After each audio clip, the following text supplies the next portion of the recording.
చర్చికి పోయిన తర్వాత అప్పుడు పాస్టర్ పేరు శామ్యుయల్, నారాయణగూడ బ్యాప్టిస్ట్ చర్చ్, ఓ 500 మెంబర్స్ ఉండేవాళ్ళు, అంతా అబోవ్ మిడిల్ క్లాస్.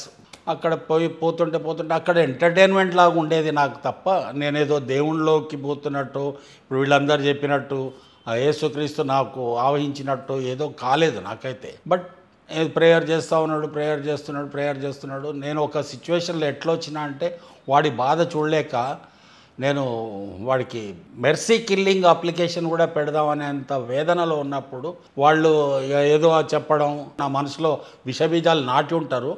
నేను బ్యాప్టిజం తీసుకుంటున్నా అని తెలిసి మా ఇంట్లో మా ఫ్యామిలీ మెంబర్స్ అందరూ వచ్చిన ఇంటికి, ఏంది నువ్వు క్రిస్టియానిటీలో బ్యాప్టిజం తీసుకోవడానికి పోతున్నావాట అంటే, నేను హిందూ దేవుళ్ళని తిట్టడం మొదలుపెట్టేసిన అనవసరంగా, భయంకరంగా. తిరుపతిలో ఉంటాడు వాడు ఏంది మన వామనుడు ఎందుకు తొక్కేసిండు బలిచక్రవర్తి మంచోడు కదా అని నాకు తెలిసిన పురాణాలు సగం పురాణాలలో ఇష్టం ఉన్నట్టు ఇప్పుడు వీళ్ళు తిడుతుంటారు కదా ఈ అడ్డమైన కొడుకులు.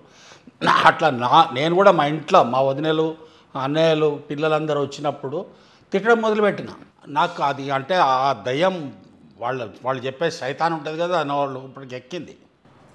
ఇక వీళ్ళందరూ నాకు దూరం అయిపోయారు.